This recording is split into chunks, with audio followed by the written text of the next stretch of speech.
In the fertile plain of the Jordan, where the land was well watered like the garden of the Lord, sat the wealthy twin cities of the valley, Sodom and Gomorrah.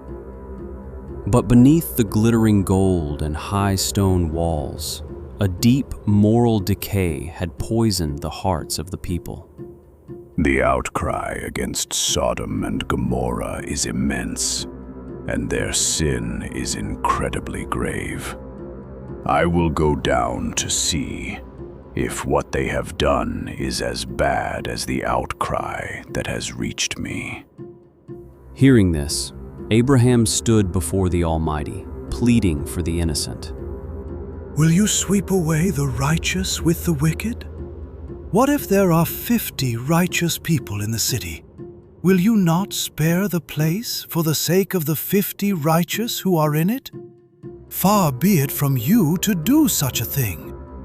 If I find 50 righteous people in the city of Sodom, I will spare the whole place for their sake. Down and down Abraham bargained, pleading for mercy. 50, 40, 30, until his final, desperate plea. May the Lord not be angry, but let me speak just once more. What if only 10 are found there?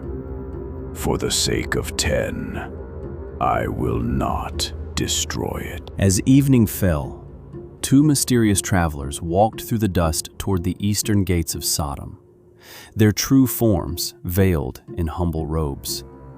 Sitting at the gate was Lot. Recognizing a rare goodness in the strangers, he bowed low. My lords, please turn aside to your servant's house, wash your feet, and spend the night. And then you can go on your way early. No, we will spend the night in the town square. But Lot insisted strongly, urging them to find sanctuary under his roof, for the streets at night were dangerous. Before they could rest, the quiet of the night was shattered.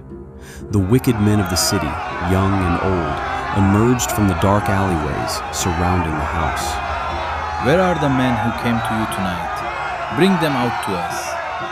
Lot stepped out to confront the crowd, pleading for peace and the sacred laws of hospitality.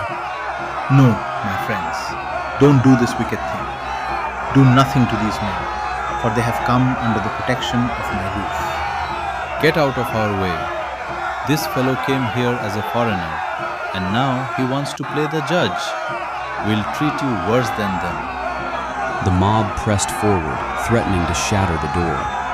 Seeing the danger, the mysterious travelers reached out, pulling Lot back into the safety of the sanctuary, and bolted the heavy timber door. With a sudden blinding flash of heavenly light, the angels struck the violent assembly outside with total blindness, leaving them to grope helplessly in the dark. The Lord has sent us to destroy this place, for its outcry is too great to ignore. Do you have anyone else here? Sons-in-law, sons or daughters? Get them out of this city, because we are about to destroy it. Lot rushed out into the dead of night to warn his daughter's betrothed. Hurry and get out of this place, because the Lord is about to destroy the city. But to them, his frantic warnings sounded like nothing more than a foolish joke. As the first gray light of dawn crept over the valley, Lot hesitated, paralyzed by the overwhelming weight of everything he was about to abandon.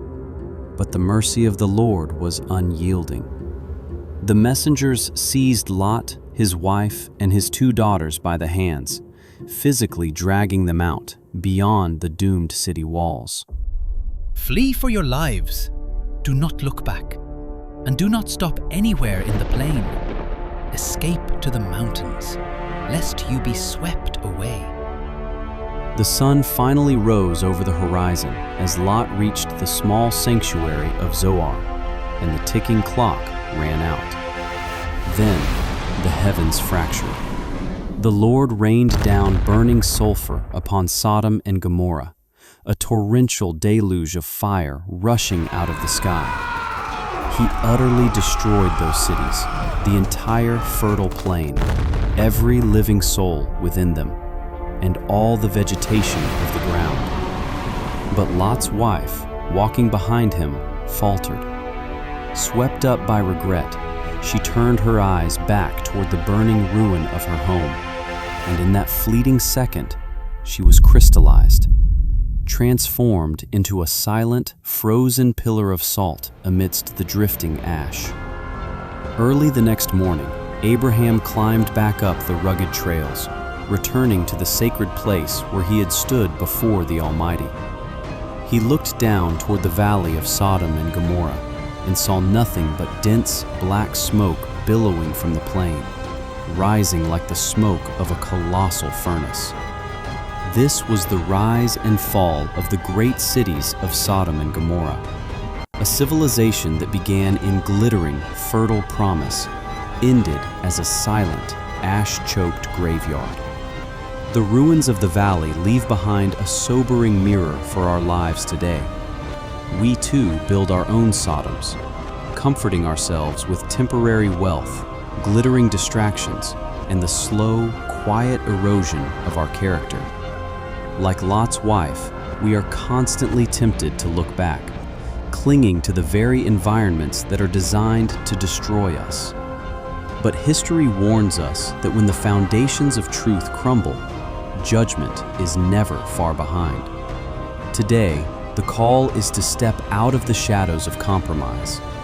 Do not wait for the storm to break. We must guard our hearts, protect what is sacred, and run toward righteousness with absolute, unwavering focus. Your future is ahead of you, not in the ruins behind you. Flee from the decay, stand firm in your faith, and whatever you do, do not look back.